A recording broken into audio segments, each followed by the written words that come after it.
$200,000. Gone. Just black ash, floating in the wind where my wheat field used to be.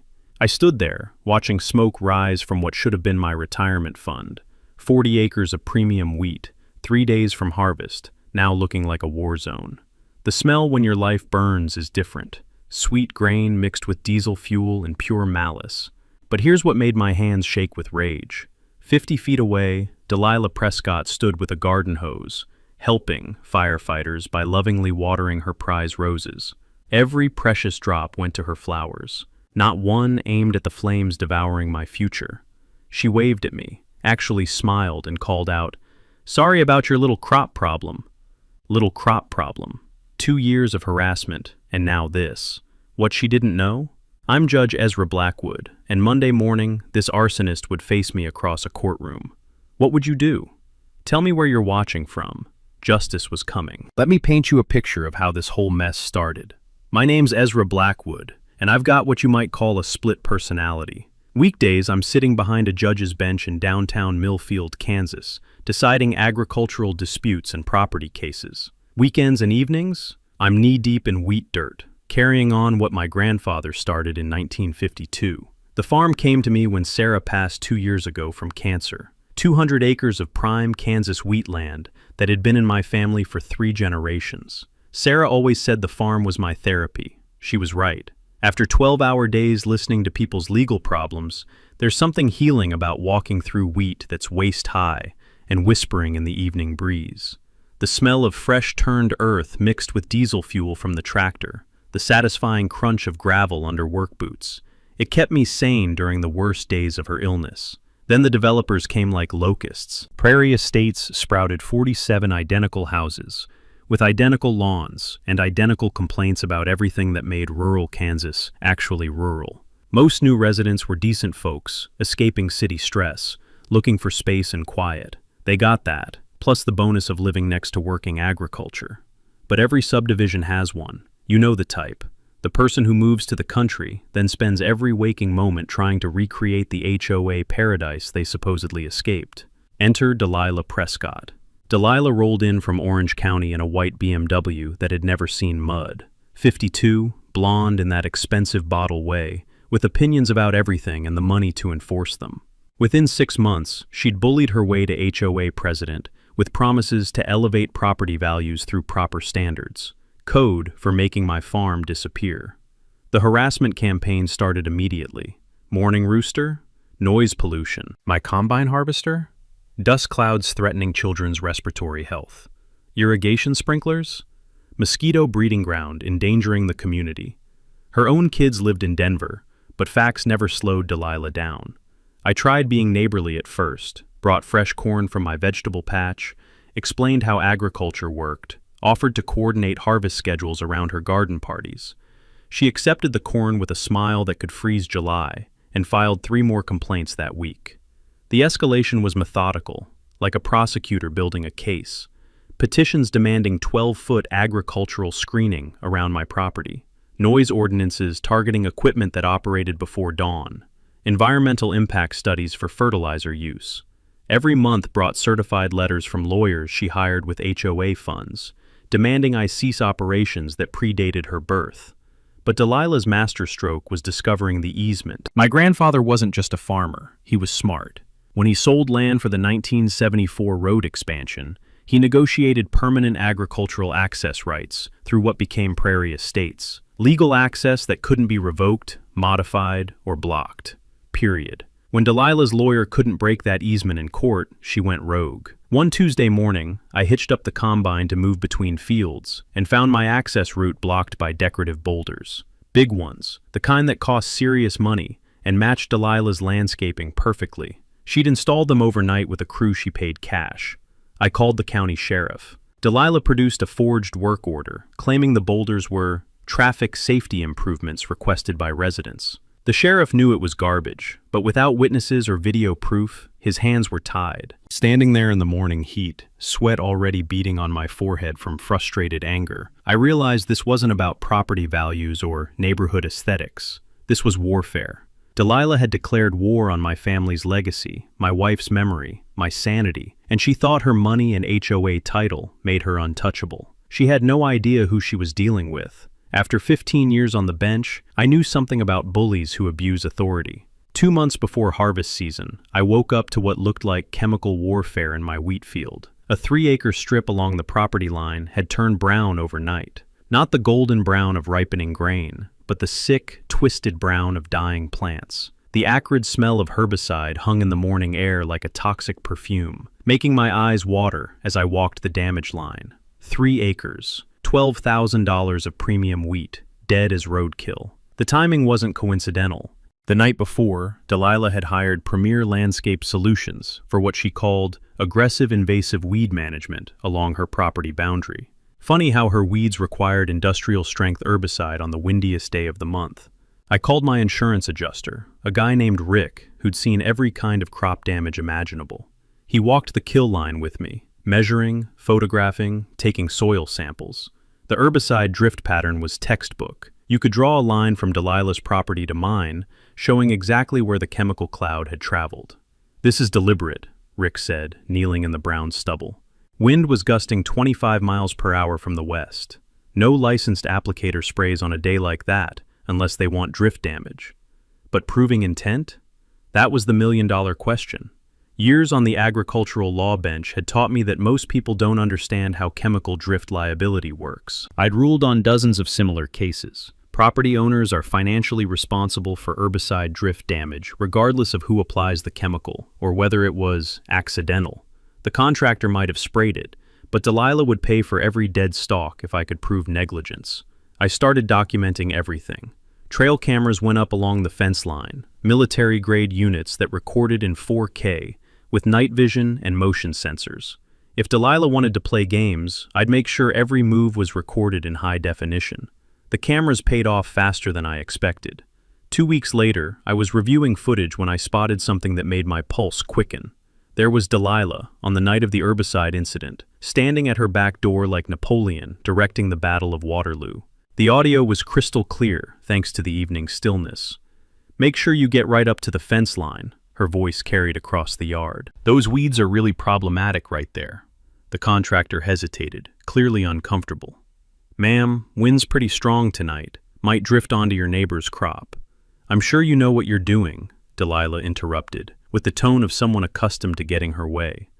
"I'm paying you to solve my weed problem, not give me weather reports." The contractor shrugged and aimed his sprayer directly at my fence line. I made 3 copies of that footage and locked them in my office safe, but I didn't file charges immediately. Sometimes the best legal strategy is patience. Let your opponent keep digging while you document every shovelful of their own grave. The chemical incident had an unexpected side effect. Other Prairie Estates residents started approaching me with their own horror stories. Delilah's enforcement wasn't limited to agricultural harassment. She'd fined families for children's trampolines being visually disruptive, threatened liens for vegetable gardens that exceeded appropriate suburban landscaping standards, even tried to ban American flags for being too large and militaristic. Mrs. Aurora, a retired teacher with dirt permanently embedded under her fingernails from decades of gardening, showed me 17 HOA violation notices for her butterfly garden. The smell of her lavender and marigolds reminded me of Sarah's flower beds. Mr. Rodriguez got fined $300 for parking his work truck in his own driveway overnight. The Peterson kids couldn't have a basketball hoop because the repetitive bouncing noise violated community standards. I realized I wasn't just fighting for my farm. I'd become the reluctant symbol of resistance against a petty tyrant who thought her HOA presidency was a license to control other people's lives. Delilah must have sensed the shifting community mood, because she escalated again. 3 weeks after the herbicide incident, I received a certified letter that made me laugh out loud. Blackstone and Associates, a Kansas City environmental law firm, had produced 8 pages of legal theater. Accusations about groundwater contamination from excessive fertilizer application, air quality degradation from agricultural dust, and wildlife habitat destruction through monoculture farming practices. The kicker? They demanded I cease all farming operations pending a comprehensive environmental impact study that would cost, coincidentally, about $40,000 and take 6 months to complete, right through harvest season. I'd seen this intimidation tactic 100 times from my bench. Overwhelm the opponent with expensive legal procedures, hope they cave under financial pressure. Amateur hour. Delilah had just made her first serious mistake. She'd moved from civil harassment into what Kansas law defines as agricultural terrorism, any action designed to disrupt lawful agricultural operations through intimidation, economic coercion, or property damage. The federal penalties start at 10 years in prison, but I wasn't ready to show that hand yet. Sometimes the best response to legal threats is strategic silence while you build an airtight case. 3 weeks later, Delilah pulled her most audacious move yet. She weaponized the HOA to pass what she called agricultural equipment curfew ordinances. The certified letters hit every Prairie Estates mailbox like legal grenades. Whereas excessive noise from commercial agricultural operations disrupts peaceful residential enjoyment, the HOA establishes mandatory equipment restrictions. No machinery before 9 a.m. or after 5 p.m. Violations subject to $500 daily fines and immediate property liens. I had to admire the pure evil genius of it. Harvest season doesn't run on bankers' hours. When weather conditions align, you harvest. Period. Morning dew has to burn off before you can cut wheat, and evening humidity determines when you stop. A 9 to 5 restriction would destroy any chance of a successful harvest. The emergency meeting was scheduled for Thursday night in the Prairie Estates clubhouse, a beige monument to suburban conformity that reeked of industrial carpet cleaner and disappointment. Delilah had recruited her secret weapon, a supposed agricultural noise expert flown in from Topeka at HOA expense.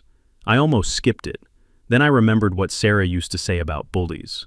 Sometimes you fight fire with fire, sometimes you fight it with law books. The trick is timing.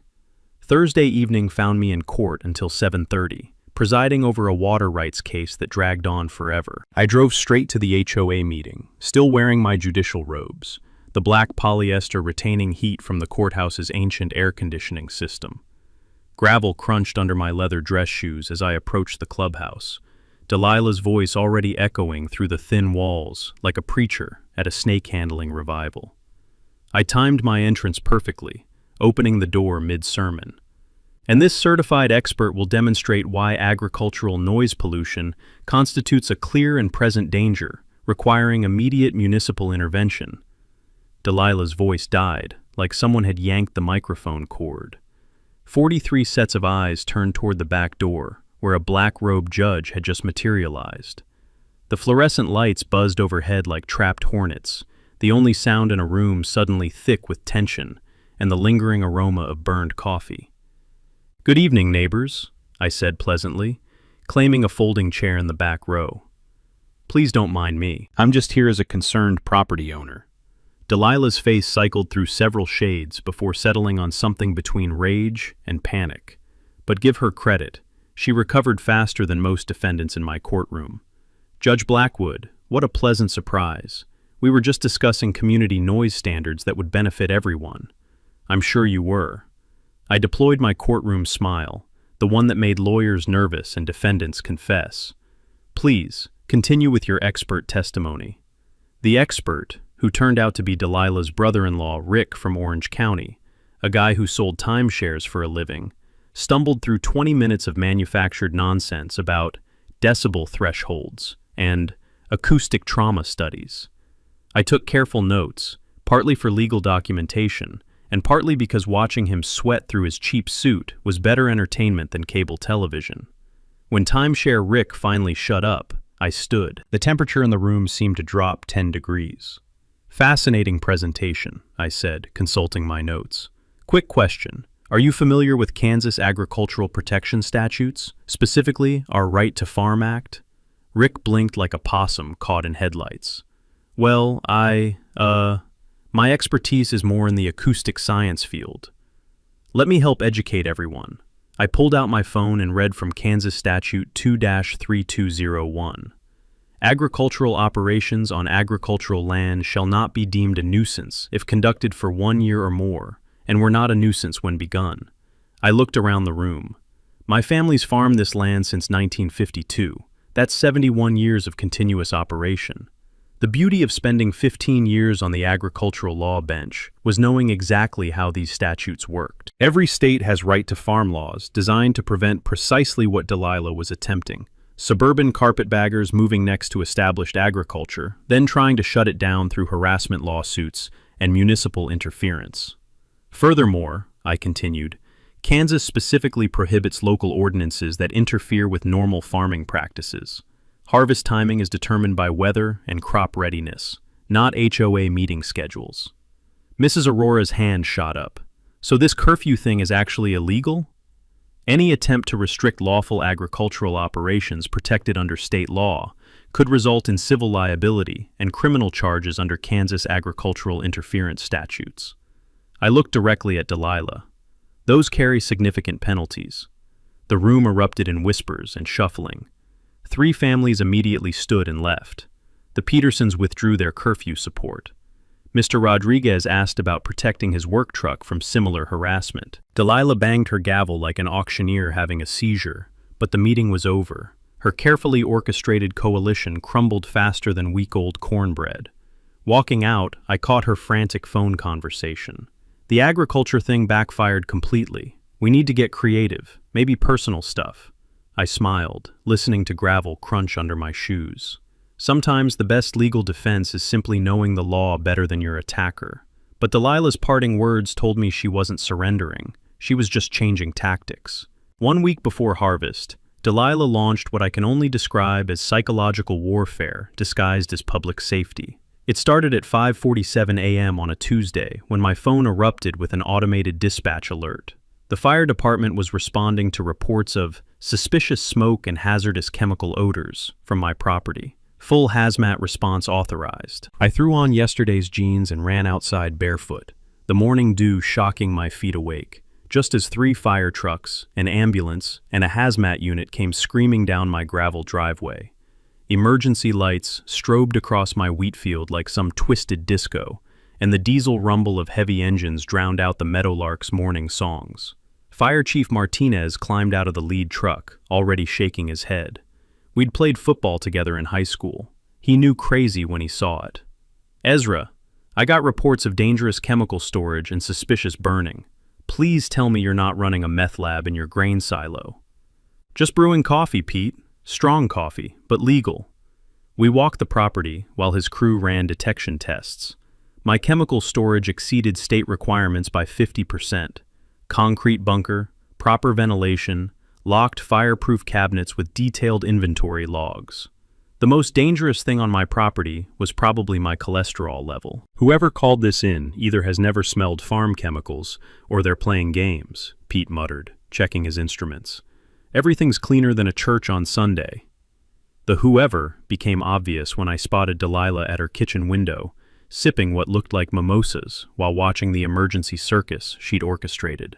She'd turned my farm into her personal entertainment, wasting taxpayer resources and delaying critical harvest preparations. But the fire department was just the opening act. 2 hours later, the county health inspector arrived. Same story, anonymous tip about groundwater contamination from excessive fertilizer runoff, then environmental compliance, then someone from state agriculture investigating illegal pesticide storage. Each inspection ate hours of precious prep time.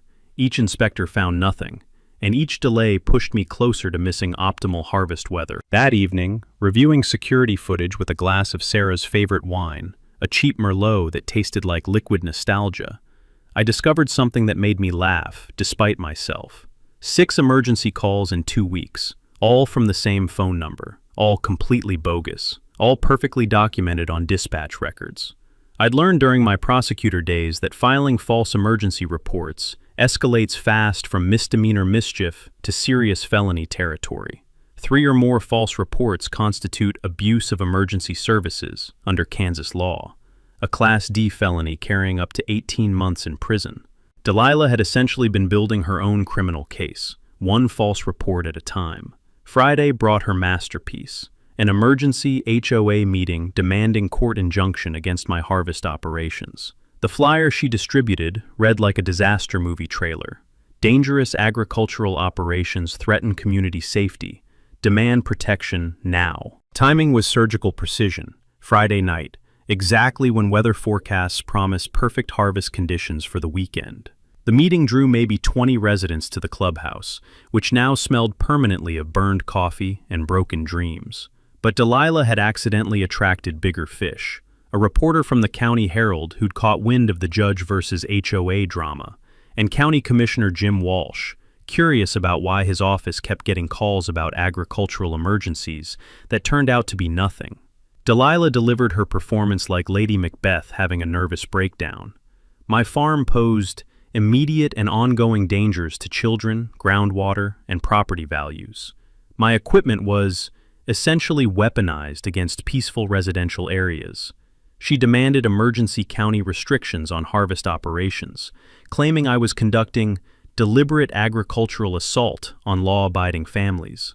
When she finished, Commissioner Walsh stood up slowly. Jim was old-school Kansas politics, polite right up until he decided to destroy you. Mrs. Prescott, I personally reviewed every inspection report from this week. Fire, health, environmental, state agriculture, all found 0 violations. Are you suggesting our professional inspectors missed something? They're obviously not looking hard enough, Delilah snapped, her composure finally cracking. This is about protecting innocent families from agricultural terrorism. Wrong words. Catastrophically wrong words. Walsh's expression shifted from diplomatic annoyance to prosecutorial interest. Ma'am, agricultural terrorism carries specific federal definitions and penalties. Are you formally accusing Judge Blackwood of committing federal crimes? The room went dead silent. Even Delilah's core supporters suddenly found the floor fascinating. You don't throw around terrorism accusations casually in rural Kansas, especially against a sitting judge whose family had farmed the same land since Eisenhower was president. I'm calling for a formal investigation into harassment complaints and false emergency reports, Walsh announced. This abuse of municipal resources ends immediately. Walking to my truck afterward, gravel crunching under boots that still smelled like morning dew, I could hear Delilah on her phone. The local angle failed. We need state intervention. I don't care what it costs. The evening air carried the metallic scent of approaching rain, and my wheat was perfectly ready. Optimal harvest conditions would arrive in 12 hours. I had a strong feeling Delilah was about to make the mistake that would end this war permanently. Saturday night, 2 days before harvest, Miguel's voice crackled through the radio with words that changed everything. Boss, South Field, now. Bring your camera and stay quiet. I found him crouched behind my combine harvester, pointing toward a figure moving along the fence line with deliberate stealth. Even in moonlight filtered through wheat stalks, there was no mistaking that perfectly styled blonde hair or those expensive athletic clothes that had never seen actual athletics. Delilah Prescott was attempting to burn down my wheat field. She moved with surprising competence, positioning gasoline-soaked hay bales near the driest wheat sections, while her companion, a man I didn't recognize, worked the perimeter with what looked like professional accelerants. The acrid smell of gasoline cut through the evening air like a toxic perfume, mixing with the sweet scent of ready-to-harvest grain. I filmed everything while calling 911, but they vanished into prairie estates before deputies arrived. What they left behind was a prosecutor's paradise. Gas containers with clear fingerprints, strategically placed accelerants, and high-definition security footage of attempted agricultural terrorism. Federal charges, minimum 10 years, Deputy Morrison said, sealing evidence bags. This isn't neighborhood harassment. This is organized crime. Sunday morning, sitting in Sarah's old kitchen chair with coffee growing cold in my hands, I used my judicial database access to dig into Delilah's past. What I discovered made my stomach drop like I'd swallowed ice water. Delilah Prescott wasn't just an entitled HOA president. She was a professional agriculture destroyer. Orange County, California, 2018 to 2021. 3 neighborhoods, 3 agricultural operations targeted, 3 families destroyed. The Valdez Vineyard, bankrupted after mysterious fires killed 2 harvests. Aurora's Organic Farm, crushed under environmental lawsuits and legal fees. The Morrison Horse Ranch, shut down by noise ordinances that made boarding impossible. Each time, the same surgical pattern. Move in, target agriculture, create legal chaos until farmers broke and sold. Each time, properties sold at fire sale prices to Coastal Investment Partners, LLC. Each time, Delilah received consulting fees that exceeded most people's annual salaries. The California insurance fraud investigations had stalled due to lack of witnesses, farmers who'd been ground down, intimidated into silence, or simply given up fighting. But the financial pattern was unmistakable. Delilah was running a sophisticated agricultural destruction racket. My hands trembled slightly as I printed financial records showing payments from Prairie Estates Development LLC to Delilah's consulting company, email chains discussing agricultural remediation strategies and expedited land acquisition timelines, phone logs connecting her to similar operations in Texas and Oregon. This wasn't about property values or suburban tranquility. This was about stealing my family's land, the same way she'd stolen the Valdez vineyard and Aurora's farm. Sarah's memory, my grandfather's legacy, my own sanity, all just collateral damage in Delilah's business model.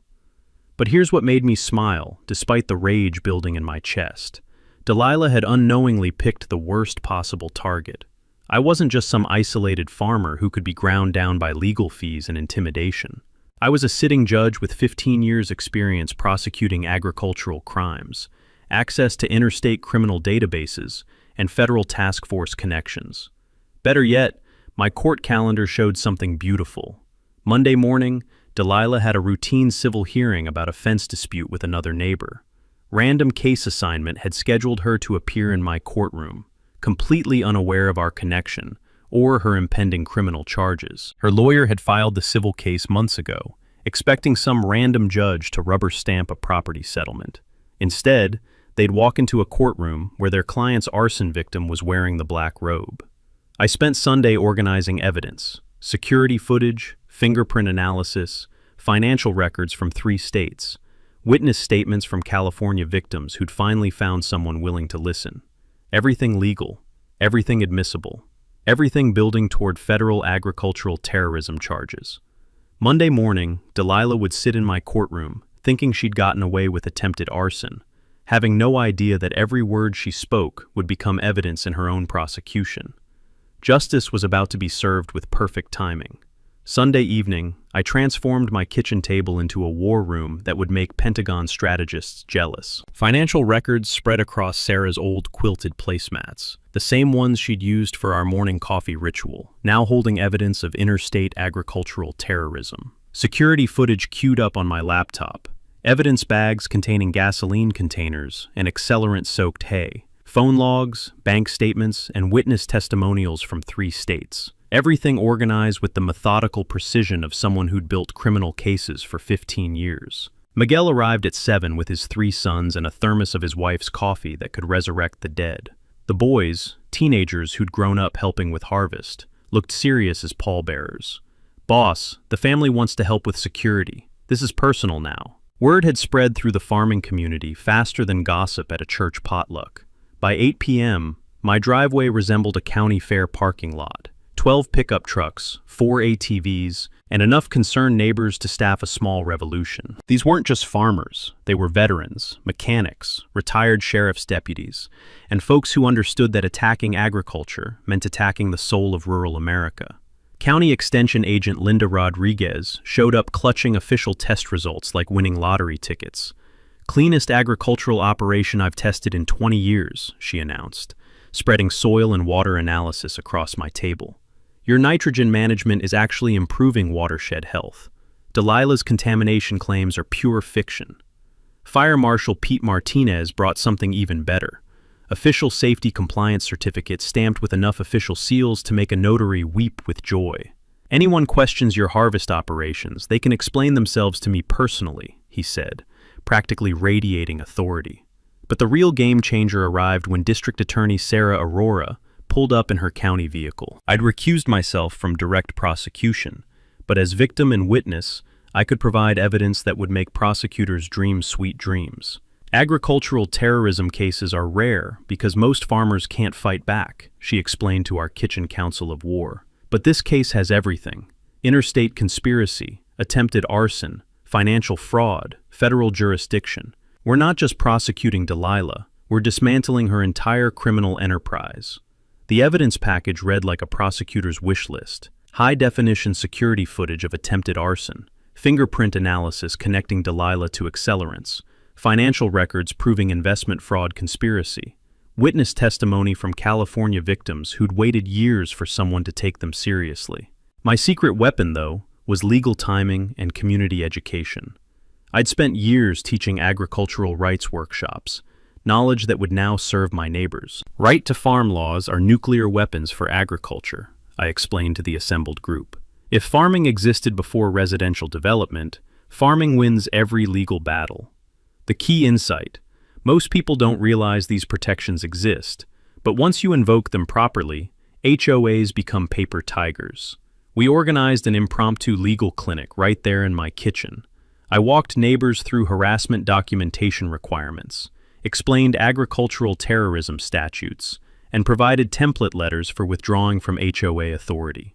Property owners can legally opt out of HOA oversight when HOAs exceed chartered powers, I taught them. Threatening lawful agricultural operations definitely qualifies as overreach. Practical preparations moved with military efficiency. Miguel coordinated harvest crews, 15 local farmers volunteering equipment and labor to complete my harvest in 2 days instead of the usual week, minimizing sabotage exposure. Marine veteran Tom Bradley donated professional security monitoring, installing motion sensors and night vision cameras around the property perimeter. "Nobody messes with Kansas agriculture while I'm breathing," he growled, testing detection systems with the enthusiasm of someone who'd defended more important things in more dangerous places. Local grain elevator manager Jack Morrison extended weekend hours and guaranteed priority processing. "We'll have your wheat sold and delivered before that woman knows harvest started," he promised, solving the field storage vulnerability that worried me most. The community support was overwhelming. Mrs. Aurora contributed her grandmother's traditional harvest blessing ceremony. The Peterson kids organized communication networks using CB radios and smartphones. Even Father Mackenzie offered vigil prayers during harvest operations, because divine intervention never hurts agricultural endeavors. But my most important preparation was strategic patience and legal precision. I reviewed ethical requirements for Monday's court hearing until I could recite them backwards. As long as I disclosed potential conflicts and allowed objections, everything would be perfectly legal. Delilah's lawyer, oblivious to our connection, would likely waive objection to avoid delays in their routine civil dispute.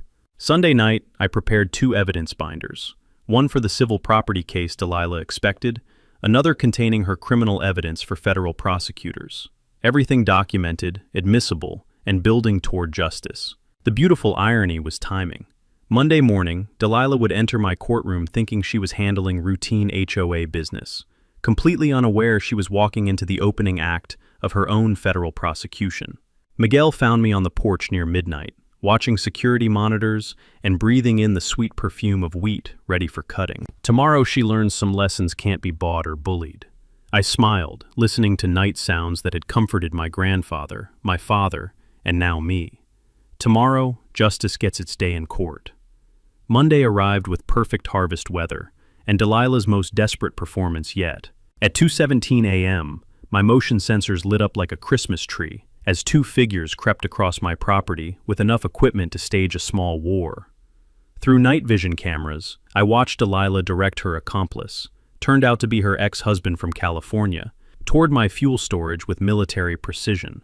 The metallic snap of fence wire being cut pierced the night silence, followed by the acrid bite of commercial accelerants that made my eyes water through the closed bedroom window. This wasn't amateur hour anymore. They carried professional bolt cutters, industrial-grade accelerants, and what looked suspiciously like timing devices. These people had upgraded from backyard arson to agricultural terrorism with federal implications. Sheriff's Deputy Morrison arrived within 4 minutes, his cruiser's spotlight catching them red-handed next to my diesel tanks, like deer frozen in headlights. Delilah's excuse was comedy gold. She claimed they were conducting neighborhood security patrols to investigate suspicious nighttime activities. At 2 a.m., with bolt cutters and enough accelerant to barbecue Texas, Morrison asked, sealing evidence bags while his body camera recorded everything for posterity. "Ma'am, you're under arrest for attempted arson and agricultural terrorism." Money talks, especially lawyer money. Delilah posted bail within 6 hours and immediately launched a counteroffensive that would have made Napoleon proud.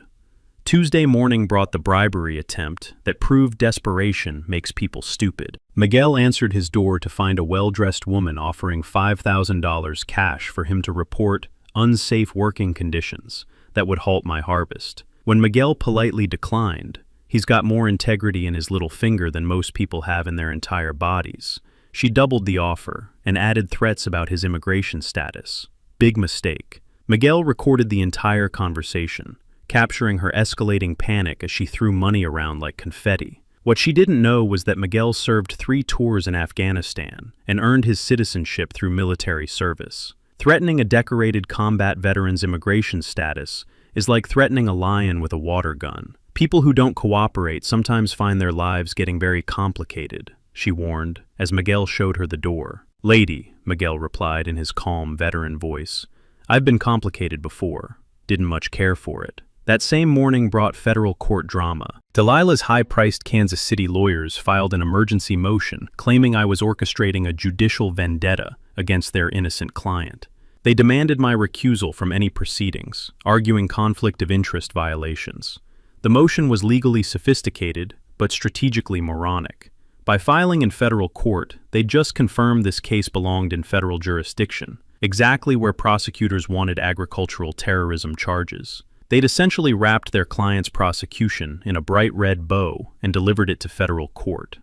Wednesday afternoon brought my personal favorite, Delilah's media circus.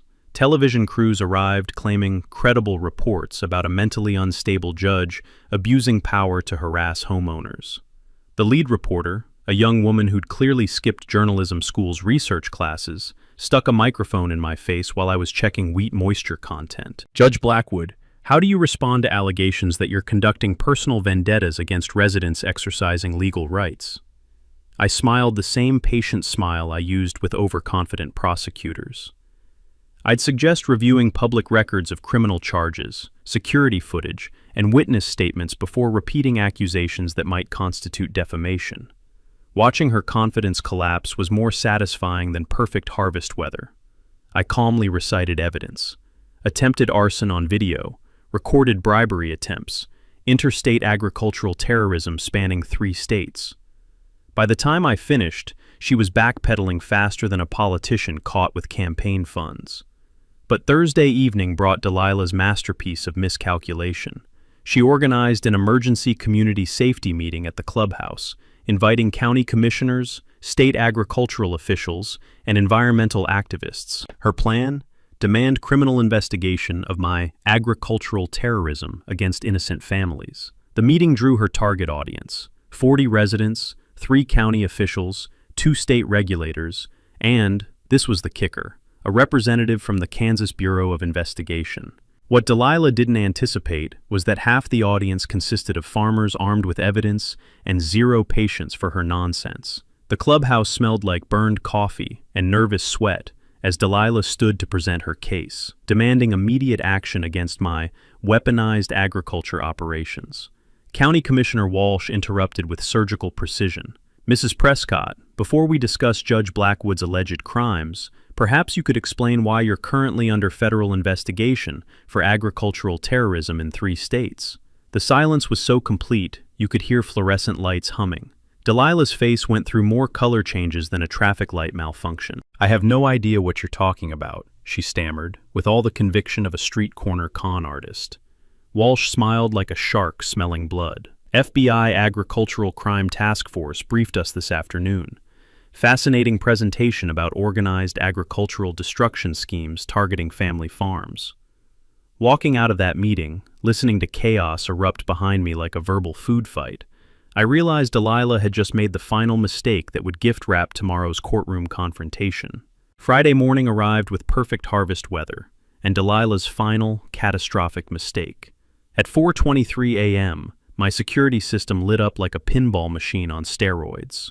Through high-definition cameras, I watched Delilah and her ex-husband Rick approach my wheat storage shed with equipment that belonged in a demolition manual. Professional accelerant sprayers, timer ignition devices, and enough chemical firepower to level a small town. The shed contained 80% of my harvested grain.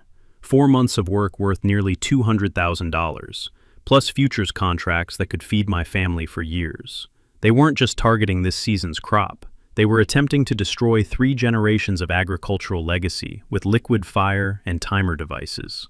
Accelerant hissed against wooden walls like angry serpents, while Rick worked with practiced efficiency that suggested arson was his hobby. The chemical stench cut through pre-dawn air sharp enough to make my eyes water through closed windows. Delilah supervised like a general directing artillery, her voice carrying across the darkness with crystal clarity. "Make sure it looks electrical," she commanded. "Old farm buildings, bad wiring. These accidents happen all the time." That sentence would become Exhibit A in federal court. Fire trucks screamed down my gravel driveway within 6 minutes, but flames were already dancing up the shed walls like demonic ballerinas. The acrid smoke billowed black against the star-filled sky, carrying the bitter scent of burned dreams and expensive grain turning to charcoal. Volunteer firefighters worked like heroes, saving 70% of my grain and all my equipment, but $50,000 of premium wheat became the world's most expensive barbecue. Here's where desperation made Delilah spectacularly stupid. Insurance investigator Janet Walsh, Commissioner Walsh's sister, and a woman who'd seen every fraud scheme since Noah built the Ark, discovered something that made her laugh out loud while reviewing my legitimate fire claim. Delilah had filed insurance damage reports on her own property for smoke damage from my fire at 2:15 a.m. My fire started at 4:23 a.m. In 30 years investigating insurance fraud, I've never seen someone file claims for fires they planned to set, Janet marveled, showing me digital timestamps that would make federal prosecutors dance with joy. Your neighbor just created a mail fraud case with a 2-hour mistake. The evidence package was now federal prosecution gold: agricultural terrorism, arson, insurance fraud, mail fraud, and interstate criminal conspiracy. Penalty ranges started at 25 years and climbed toward life sentences. Friday afternoon brought Delilah's spectacular public meltdown, disguised as a press conference. She gathered outside the county courthouse, claiming my fire was obvious insurance fraud by a corrupt judge framing innocent citizens. What she got was investigative journalists who'd actually researched the story instead of swallowing her propaganda. Channel 7's crime reporter demolished her narrative with surgical precision. "Mrs. Prescott, how do you explain security footage showing you setting this fire? Those videos are clearly fabricated by corrupt officials.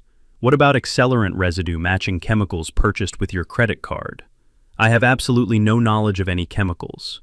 Care to comment on your insurance claim filed 2 hours before the fire occurred?" Delilah's composure exploded like a hand grenade. She started screaming about judicial conspiracies, agricultural terrorism plots, and systematic corruption, completely unaware that every unhinged word was broadcasting live across 3 counties. Her lawyer grabbed her arm, trying to end the press conference, but Delilah was beyond control. "I'll bring down this entire corrupt system," she shrieked at the cameras. "These agricultural terrorists think they can intimidate law-abiding citizens, but I have connections at the highest levels. Agricultural terrorists." She'd just accused firefighters and farmers of terrorism on live television. That evening, I sat on Sarah's old porch swing, watching sunset paint my damaged fields in shades of gold and amber. The smell of burned grain still hung in the air like expensive incense, mixing with evening humidity and the distant aroma of Miguel's wife cooking dinner for the volunteer security crew. Miguel joined me with 2 ice-cold beers that tasted like liquid salvation after a week that belonged in a disaster movie. "Boss, she still doesn't know about Monday, does she?" I smiled, listening to crickets tuning up for their evening concert, and cattle lowing in fields that had survived drought, flood, and now arson. "She thinks she's attending routine civil court for an HOA dispute, has no idea she's walking into the opening act of her own federal prosecution."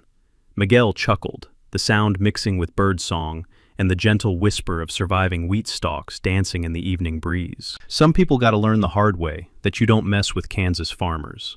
Lightning flickered in the western sky, promising rain for next year's planting.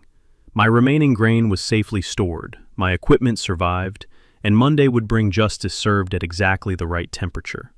Delilah's war on agriculture was about to end in federal court, where arsonists belong. Monday morning, 9 a.m. sharp, Millfield County Courthouse buzzed with an energy that reminded me of Christmas morning and execution day rolled into one. Delilah strode through the courthouse doors like she owned the building, her expensive heels clicking against marble floors with the confidence of someone who'd never lost a legal battle. She wore a powder blue suit that probably cost more than most people's monthly salary, and carried herself with the bearing of someone absolutely certain she was about to crush another small-town farmer. Her lawyer, a slick Kansas City attorney named Patterson, who specialized in HOA enforcement, looked equally confident. They expected a routine civil hearing before some random rural judge who'd rubber-stamp their property line dispute and send them home victorious. The courtroom was packed beyond capacity. Word had spread through the farming community faster than gossip at a church supper, and what started as a simple civil hearing had become the most anticipated legal showdown in county history. Farmers filled every seat, standing room packed with neighbors, reporters, and curious onlookers drawn by the judge versus HOA drama. Federal agents sat in the front row like silent sentinels. FBI Agricultural Crime Task Force, Kansas Bureau of Investigation, insurance fraud investigators. They weren't there for the civil case. They were waiting for evidence to emerge that would trigger federal prosecution. At exactly 9 a.m., the bailiff's voice echoed through the packed courtroom. "All rise." The Honorable Judge Ezra Blackwood presiding. I watched from the bench as Delilah's confident expression transformed into something resembling a deer caught in the headlights of an 18-wheeler. Her face drained of color faster than water through a broken dam, and she grabbed her lawyer's arm with enough force to leave fingerprints. "Your Honor," I announced professionally, "this matter involves a potential conflict of interest. Mrs. Prescott and I have been involved in ongoing property disputes. Both parties have the right to request my recusal." Patterson, completely unaware of the criminal charges pending against his client, made the tactical error that would haunt his legal career. "Your Honor, my client wishes to proceed immediately. We waive any objection to potential conflicts." The trap was set, and they'd walked into it voluntarily. The civil case involved Delilah suing another Prairie Estates resident for $25,000 over fence placement, standard HOA harassment disguised as property law. As she testified about willful violations of community standards and deliberate property damage, her sworn statements created a perfect legal record. "I take property protection very seriously," Delilah testified under oath. "When people threaten community values, decisive action is necessary to preserve neighborhood integrity." "How decisive?" I asked, making careful notes. "Whatever it takes to protect law-abiding families from agricultural terrorists and their enablers." Agricultural terrorists. She just used that phrase under oath in open court, with federal agents recording every word. The courtroom was dead silent, except for the scratch of reporters' pens and the quiet hum of recording equipment. Delilah continued testifying, completely unaware she was building her own federal prosecution, with every statement about necessary protective measures and eliminating agricultural threats. Then Deputy Morrison entered the courtroom with papers that changed everything. "Your Honor, I have federal arrest warrants for Mrs. Delilah Prescott. Charges include agricultural terrorism, arson in the first degree, federal mail fraud, and conspiracy to commit interstate agricultural sabotage." The courtroom erupted like a volcano. Reporters surged forward, cameras flashed, and Delilah's supporters suddenly discovered urgent reasons to study their shoes. Patterson looked like someone had hit him with a cattle prod, frantically trying to withdraw his client's testimony, but sworn statements can't be unsigned. "Mrs. Prescott," I said calmly, maintaining perfect judicial composure while my heart sang with satisfaction, "you have the right to remain silent. I strongly suggest you exercise that right immediately." But Delilah was beyond rational thought. She started screaming about conspiracy, corruption, and agricultural terrorism, apparently unaware that accusing federal agents of terrorism while under arrest for terrorism isn't brilliant legal strategy. "This is obviously a setup," she shrieked as handcuffs clicked around her wrists. "Corrupt judges protecting agricultural terrorists. I'll expose this entire criminal conspiracy." The irony was poetic. She was being arrested for agricultural terrorism while accusing everyone else of agricultural terrorism. As federal agents led her away, Delilah made one final mistake that would ensure maximum sentencing. "You have no idea who you're dealing with," she screamed at the packed courtroom. "I have connections that will destroy all of you agricultural criminals." Threatening federal agents, court officers, and witnesses during arrest typically adds years to sentences. The courtroom cleared slowly, farmers and neighbors talking in hushed, amazed tones about justice finally arriving. Federal agents sealed evidence, reporters scrambled for interviews, and Patterson sat alone at the defense table, probably calculating malpractice insurance payments. I remained on the bench until the last spectator left, savoring the moment when justice and agriculture won together. Sometimes good people actually win. Sometimes bullies face consequences. Sometimes the system works exactly as it should. Today was one of those days. 6 months later, federal court delivered justice with the precision of a perfectly calibrated combine harvester. Delilah Prescott received 18 months in federal prison for agricultural terrorism, plus concurrent sentences for arson, insurance fraud, and mail fraud conspiracy. Her ex-husband Rick cooperated with investigators, providing evidence that unraveled similar schemes across 7 states. The FBI's Agricultural Crime Task Force called it the most comprehensive agricultural terrorism prosecution in federal history. But the real victory came in what happened next. Using the $127,000 civil judgment against Delilah, I established the Sarah Blackwood Agricultural Heritage Foundation. The foundation provides free legal support for farmers facing HOA harassment, suburban interference, or agricultural terrorism anywhere in the Midwest. 3 attorneys work full-time helping family farmers protect their operations from exactly the kind of organized harassment Delilah had perfected. The foundation operates from Sarah's old craft room, surrounded by her quilting supplies and the lingering scent of lavender sachets she'd made years ago. Every morning, I drink coffee from her favorite mug, while reviewing cases of farmers fighting for their livelihood against HOA bullies, suburban complainers, and agricultural predators. Our first major victory came just 2 months after establishment. The foundation helped the Martinez family in Colorado defeat a planned community that tried to shut down their century-old dairy operation. Similar successes followed in Texas, Oklahoma, and Nebraska, farmers winning battles they couldn't have afforded to fight alone. Prairie Estates underwent its own transformation. With Delilah gone and her supporters demoralized, residents voted to dissolve the HOA entirely, saving each family $3,200 annually in fees. Property values increased 15% within a year, as families escaped HOA tyranny and discovered the joy of living near working agriculture instead of fighting it. Mrs. Aurora expanded her butterfly garden without fear of violation notices. The Peterson kids installed their basketball hoop and play until dark without noise complaints. Mr. Rodriguez parks his work truck proudly in his own driveway, and 3 families started small agricultural businesses, honey production, organic vegetables, and farm-to-table catering that celebrates rural heritage instead of hiding from it. The foundation also sponsors Kansas's first Agricultural Heritage Festival every October, celebrating farming history and educating suburban residents about agricultural protection laws. Last year's festival drew 5,000 visitors, who learned that agriculture and residential life can coexist beautifully when people approach each other with respect instead of litigation. Our scholarship program sends 5 rural students annually to agricultural law school, ensuring the next generation of farmers will have legal advocates who understand both agriculture and law. The Conservation Initiative has preserved over 2,000 acres of prime farmland from subdivision development, keeping food production where it belongs, on productive soil worked by families who love the land. Personal healing came in unexpected ways. 2 years after the trial, I met Rebecca Martinez at the Harvest Festival. She's the county extension agent who helped document my soil health during Delilah's harassment campaign. Our shared passion for agricultural education blossomed into love, proving that sometimes the best things grow in fields you thought were too damaged to plant.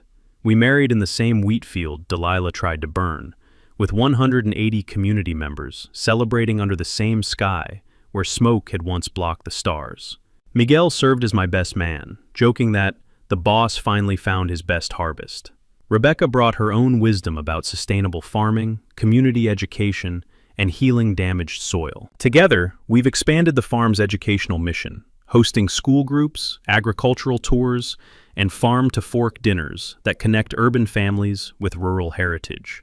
The burned section of field has become our most productive area. Sometimes destruction creates space for better growth. Looking back, I realized Delilah accidentally did something positive. She forced our community to discover our strength, unity, and shared commitment to agricultural heritage. Her attempts to destroy brought us together in ways that might never have happened otherwise. Today, walking through wheat that stands tall and golden under the Kansas sun, listening to combine harvesters humming in distant fields, and breathing air that smells like growing grain instead of legal threats, I understand that justice isn't always immediate, but it's usually worth waiting for. Now, I want to hear from you. Drop a comment sharing your worst HOA nightmare story. Let's educate each other about property rights and agricultural protection laws that might save someone's farm or sanity. And hit that subscribe button for more stories where underdogs win, communities unite, and bullies learn that some fights aren't worth picking. Next week, the corrupt building inspector who tried to shut down a Marine veteran's food truck business, and learn the hard way that some warriors never stop fighting for what's right. Thanks for hanging out with us on HOA Stories, where the HOA Karens meet their match. If this story had you cheering or cringing, go ahead and like the video, drop a comment with your reaction, and hit subscribe so you're ready for the next wild HOA tale.